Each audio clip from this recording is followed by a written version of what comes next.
Hello, in this short video I will talk about gravity. Gravity is a phenomenon in which bodies with mass and energy are attracted to each other. According to general relativity, gravity is a result of the curvature of space-time. And actually bodies with mass and or energy distort space and time.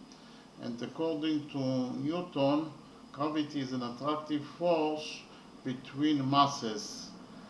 And actually the force of gravity is proportional to the products of the masses of the bodies divided by the square of the distance between them.